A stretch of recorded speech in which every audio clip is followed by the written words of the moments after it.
Teorema de Gauss e Stokes. Vamos considerar o enunciado do Teorema de Stokes. Seja ω uma superfície orientada e com área de superfície finita. Seja γ a borda de ω, ou seja, γ é uma curva assumida como sendo suave ou suave por partes e tendo uma orientação fixada pela orientação da superfície ω. E seja F um campo vetorial contínuo em ω e tal que o rotacional de F também é contínuo em ω. Então, nessas condições, temos que a integral de linha de f escalar dr sobre a curva γ é igual à integral de superfície de rotacional de f escalar ds sobre a superfície ω. Isso aqui constitui-se, então,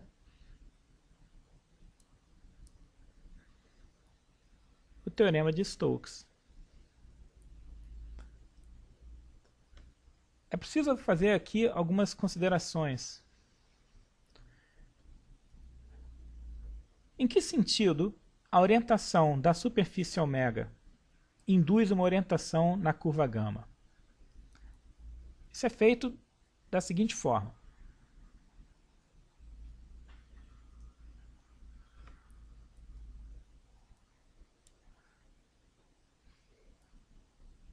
Consideremos uma superfície ω, por exemplo, representada por essa figura. Vamos supor que a orientação dessa superfície é especificada por esses vetores normais aqui. A borda da superfície ω constitui essa curva aqui. A gente pensa na orientação da curva γ induzida pela superfície ω da seguinte forma. Com a nossa mão direita, a gente segura esse vetor normal de modo que o nosso polegar aponte na direção do vetor. E considere também uma curva fechada que circunda esse vetor normal. Então, segurando o vetor normal de modo que o nosso polegar aponte na direção do vetor, os nossos dedos eles indicam um sentido de percurso dessa curva. Nesse caso, seria essa orientação aqui. A mesma coisa, esse vetor normal, se você imaginar um caminho circundando esse vetor normal, segurando o vetor normal com a mão direita, de modo que o polegar aponte na direção do vetor normal, os nossos dedos estariam indicando nessa curva, que circunda o vetor normal, essa orientação aqui. Agora, fazendo com que esse vetor normal ele se desloque sobre a superfície de modo a ficar tão próximo da curva γ quanto a gente queira, por exemplo aqui, a gente observa o seguinte. Essa curva fechada que circunda o vetor normal, ela se torna muito próxima da curva γ, que é a borda da superfície. De modo que a gente então assume a orientação da curva γ como coincidindo com a orientação de parte dessa curva que circunda o vetor normal e que coincidiria com a curva γ. Ou seja, esse vetor normal estando tão próximo da borda, tem uma parte da curva γ que coincidiria com essa curva fechada. E logo, a orientação de γ vai ser pensada como sendo a orientação dessa curva, ou seja, a orientação de γ seria algo desse tipo.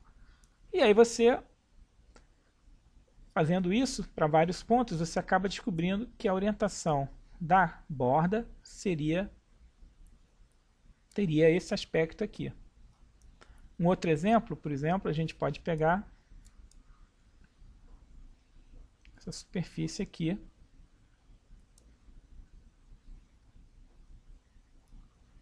Também, vamos considerar o vetor normal nessa direção.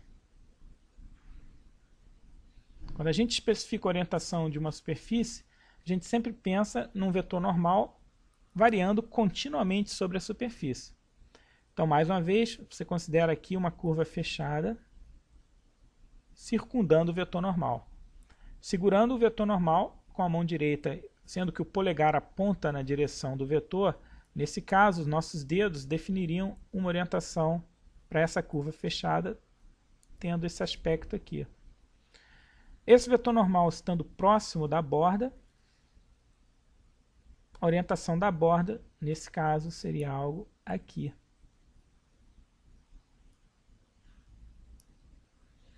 Você está percorrendo a curva nesse sentido. Então, próximo da curva, a curva próximo da borda, você tem essa orientação aqui.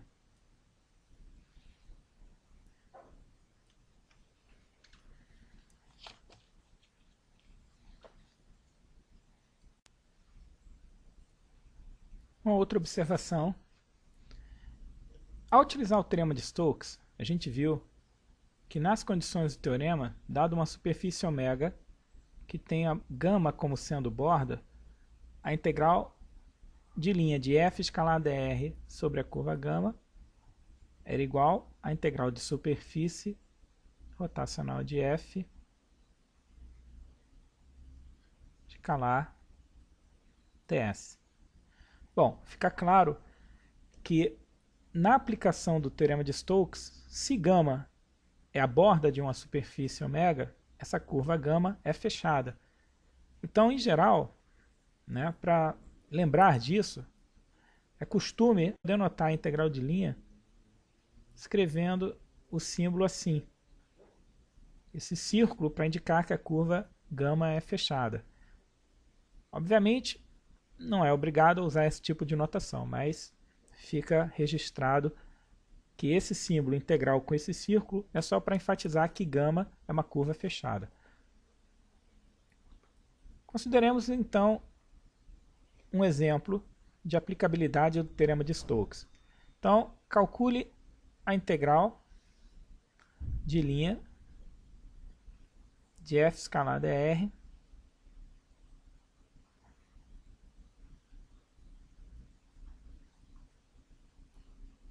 usando o teorema de Stokes.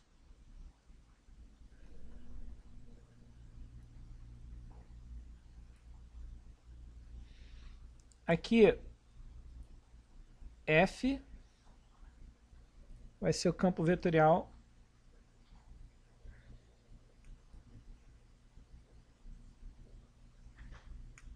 menos 3y2i mais 4zj mais 6xk.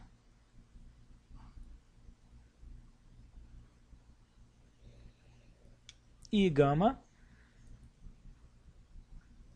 é o triângulo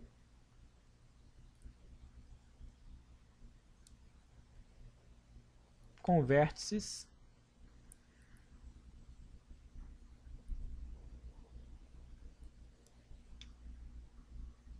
zero, zero, zero, 2, 0, 0 e 0, 2, 1.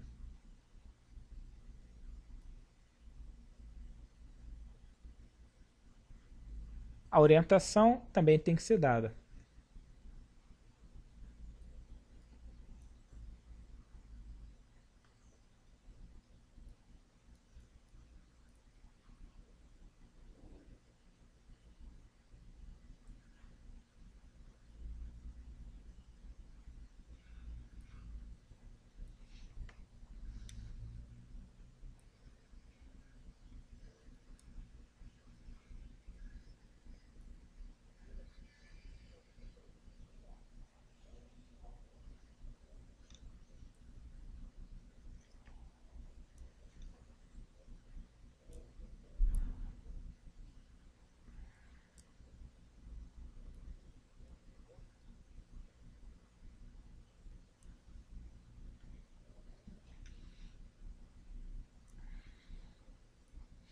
Então aqui a gente tem a curva com a orientação prescrita seguindo essas flechas aqui indicadas. Então esse aqui é o ponto 200.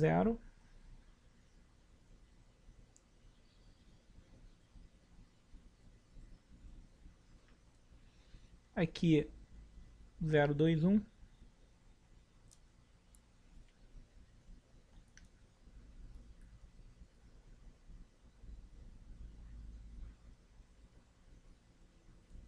E o 000, a origem.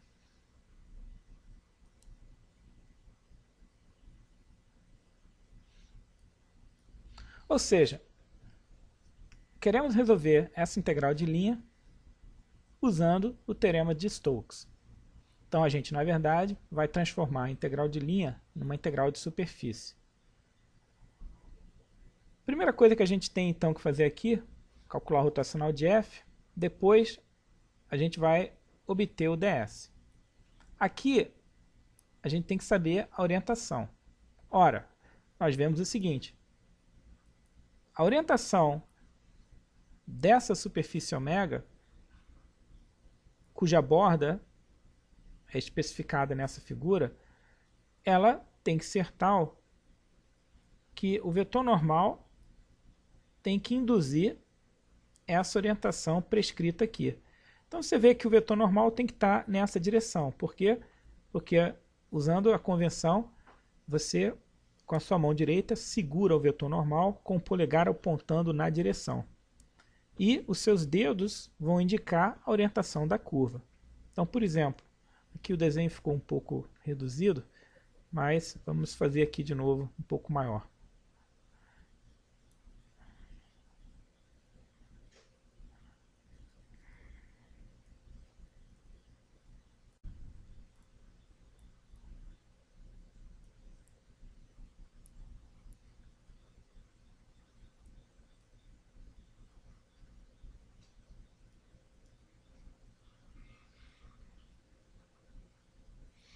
Aqui, se a gente pegar um caminho fechado que circunda esse vetor normal, nosso polegar apontando ao longo do vetor normal, os dedos da nossa mão direita estariam induzindo nesse caminho fechado uma orientação segundo esse sentido aqui.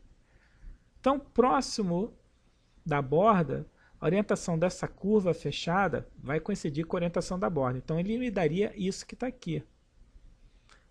Aqui. E, consequentemente, isso fixa de uma vez a orientação da curva gama.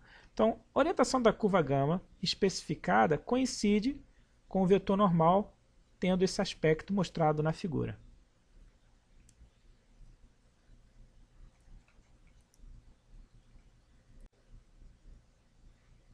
Vamos então calcular o rotacional de f. Esse é o determinante.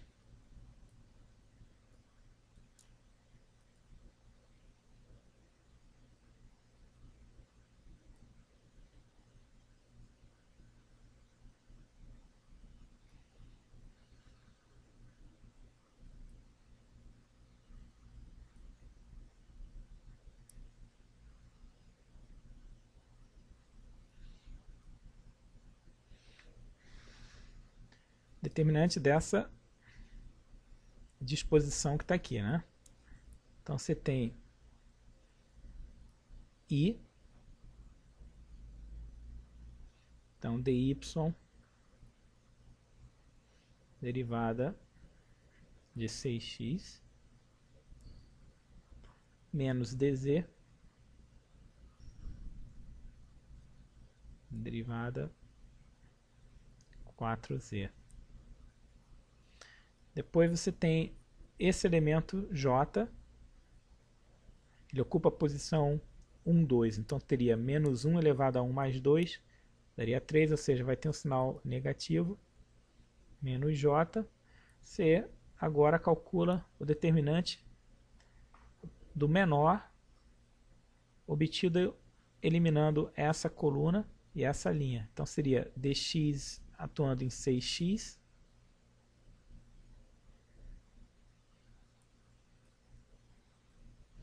menos dz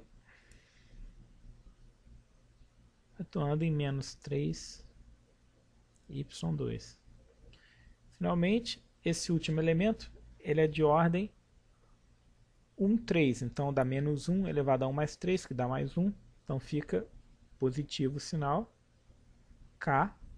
Determinante obtido do menor, eliminando essa coluna e essa linha. Ou seja, dx atuando em 4z.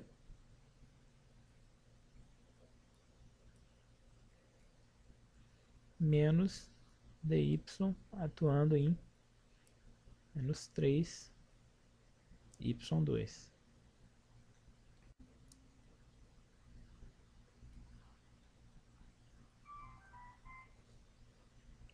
Então, rotacional de F fica aqui, isso zero, dz 4z vai ficar menos 4i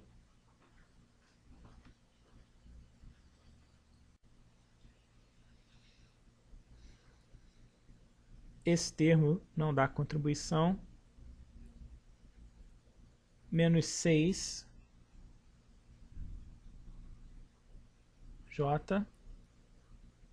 Aqui, menos com menos dá mais, derivada de y2 dá 2y, então vai ficar 6yk.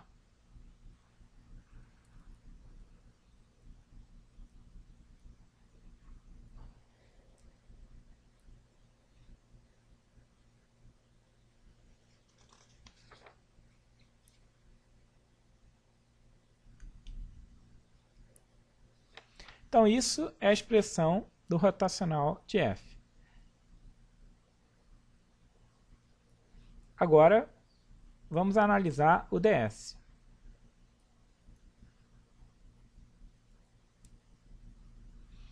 Aqui, o ds, a gente vê o seguinte. Essa superfície que está aqui, ela é um plano. Então, é um plano que passa pelos pontos 0, 0, 0, 2, 0, 0 e 0, 2, 1. Vamos agora determinar o ds. Para determinar o ds, a gente tem que dar a parametrização dessa superfície ômega. Então, a gente olha o seguinte, ômega é um plano. Então, vamos achar a equação desse plano. Aqui, basicamente, a gente tem 3 pontos e a gente tem que descobrir a equação desse plano. Então, a gente sabe o seguinte.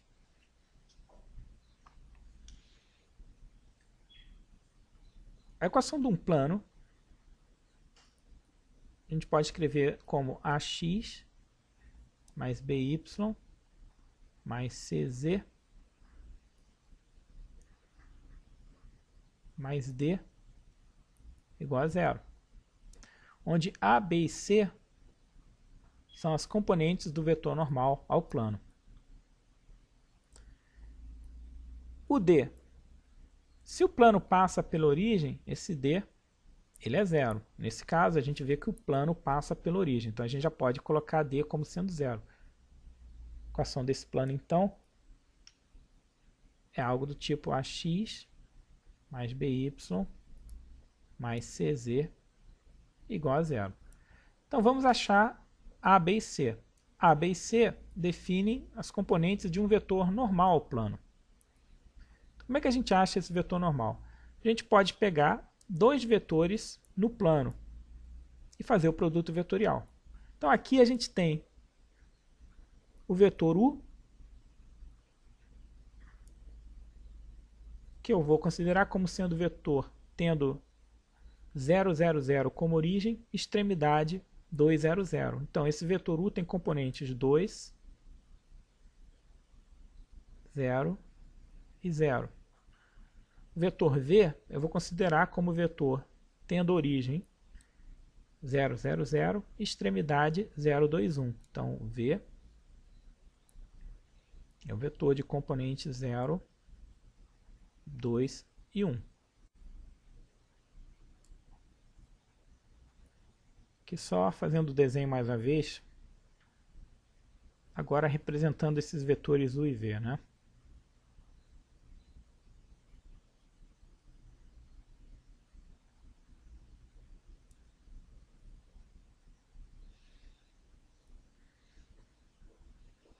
Vetor U seria esse aqui, e o vetor V seria esse aqui. Então, eu quero obter uma expressão para o vetor normal. Obviamente, esse vetor normal eu obtenho da figura, fica claro isso, fazendo o vetorial V. Então, aqui nesse caso, a gente vai fazer esse produto vetorial. Mais uma vez, é o determinante dessa configuração aqui.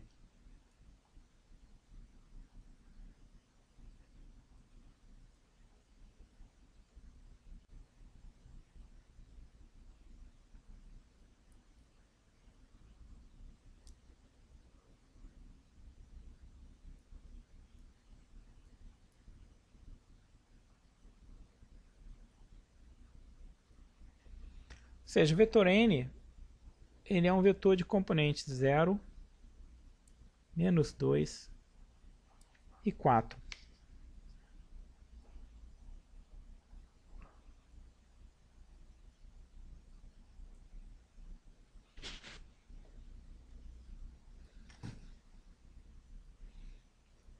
Ou seja, a equação do plano ela se escreve como sendo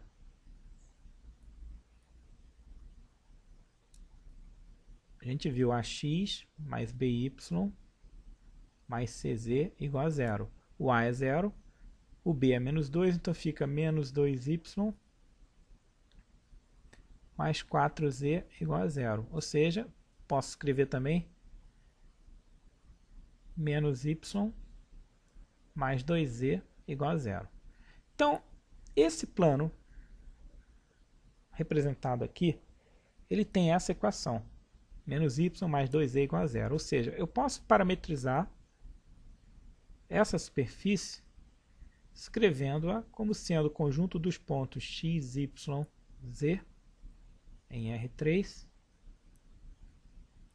Aqui o z é a variável independente e é uma função de x, y. Nesse caso, o x não aparece, mas x e y são assumidos como variáveis independentes. E o z, ele é basicamente um meio de y.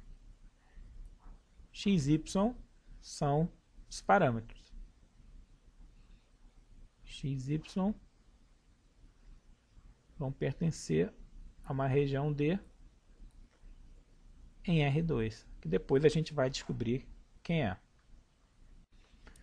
Bom, então, essa superfície ela é um z função de xy. Agora a gente vai usar aquela forma usual do vetor normal. O que, nesse exemplo, se z é a função de x, y, entraria, nesse caso,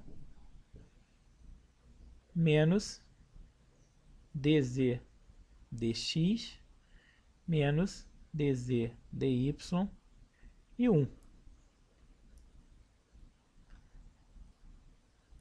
Por que aqui eu coloco 1 positivo? Porque do jeito que está orientado o vetor normal, a componente dele ao longo do eixo z é positiva. Então esse aqui é o ponto de partida da gente. Nesse caso, o z não depende de x, daria 0. Z em relação a y daria menos meio, 1. E o nosso ds, então, ele é basicamente n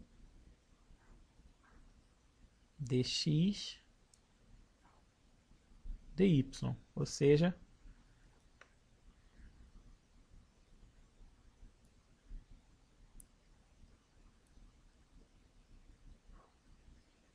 onde x e y estão num domínio D de R2. Esse domínio D é a projeção da superfície ômega no plano XY, que a gente vai fazer no final. Então a gente já descobriu o rotacional de F e o ds. Então agora a gente pode prosseguir no cálculo da integral de superfície de rotacional de F escalar ds, que é o que o teorema de Stokes pede para ser feito.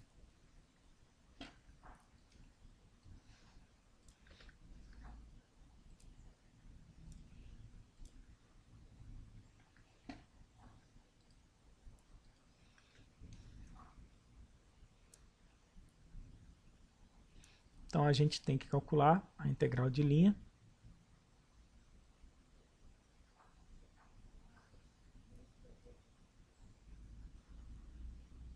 Que vai ser a integral de rotacional de F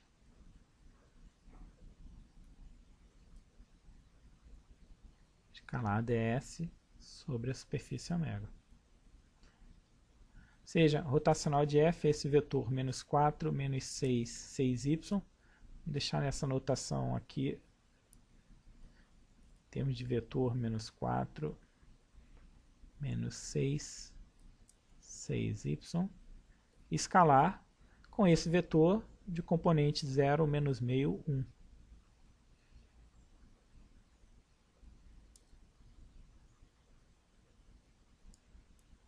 Integral dx dy, lembrando aqui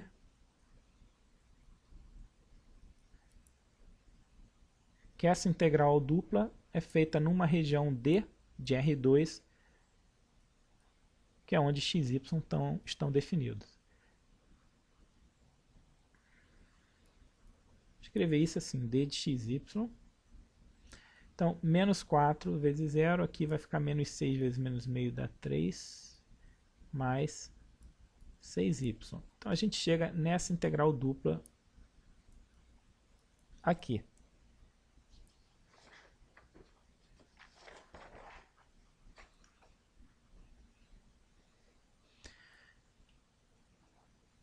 Então, vamos agora descrever a região D, que é a projeção da superfície no plano XY. Então, a gente tem aqui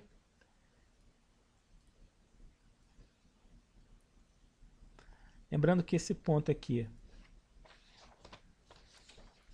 era o ponto 0, 2, 1. Esse ponto aqui era o ponto 2, 0, 0.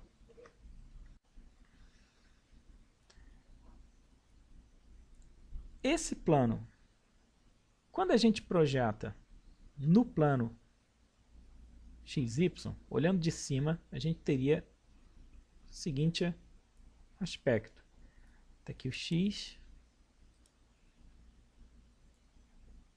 o eixo Y, e olhando de cima, o eixo Z, a gente indica aqui assim. Esse ponto aqui é o ponto 2, 0, 0. Ele está aqui. Então, esse ponto está aqui. A origem está aqui. Agora, esse ponto 0, 2, 1, ele vai se projetar no ponto 0, 2, 0.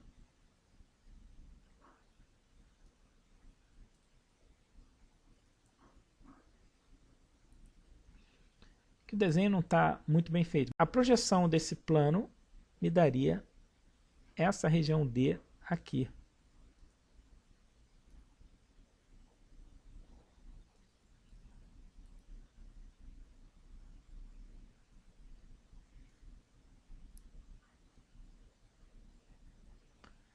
Essa região D eu posso então descrever como sendo o conjunto dos pontos de R2, onde x varia de 0 até 2, e dado um x genérico aqui, o meu y varia de 0 até o y associado a essa reta aqui. Só que essa reta tem equação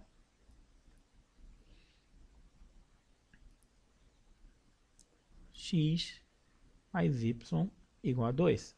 Quando x é 0, y é 2. Quando y é 0, x igual a 2. Então, para um x fixo, o meu y varia de 0 até o y associado ao ponto dessa reta, que é o y 2 menos x. Então,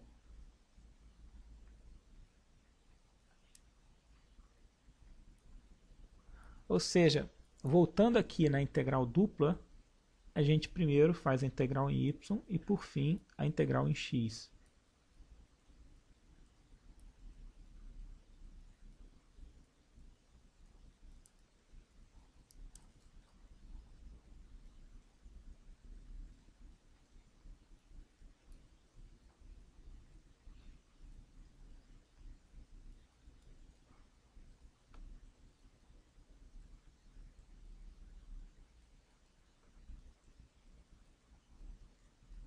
Então, primeiro, a gente vai fazer essa integral em y e o resultado a gente integra em x.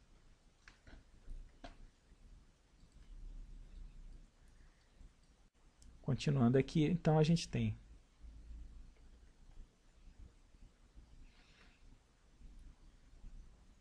integral em y de 3 mais 6y me dá 3y mais 6 y2 sobre 2 com y variando de 0 a 2 menos x.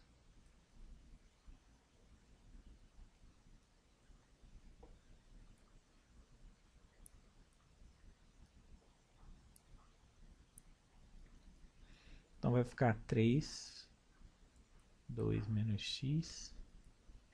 Aqui 6, a gente simplifica, vai ficar um 3, mais 3, menos esse valor quando y é 0, que vai dar 0. A gente tem que fazer essa integral em x.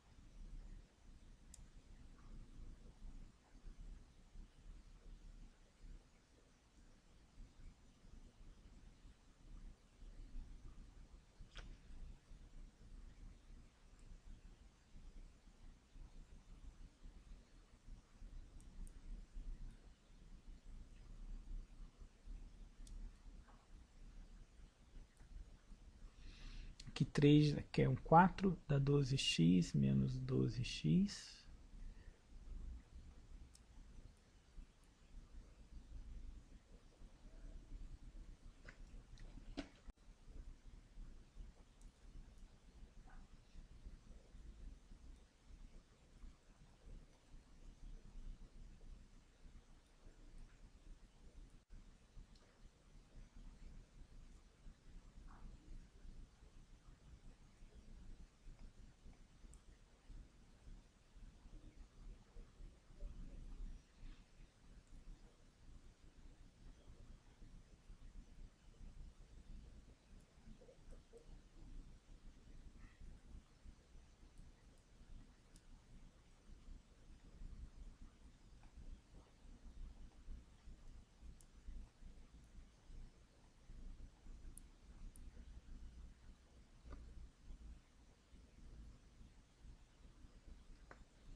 Menos essa expressão quando x é 0, que vai dar 0. Então a gente tem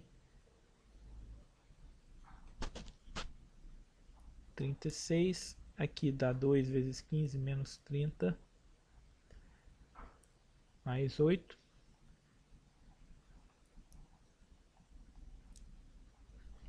seja, obtemos 14. Ou seja, essa integral de linha, nesse problema, usando o teorema de Stokes e resolvendo a integral de rotacional de f escalar ds, a gente obteve o valor 14.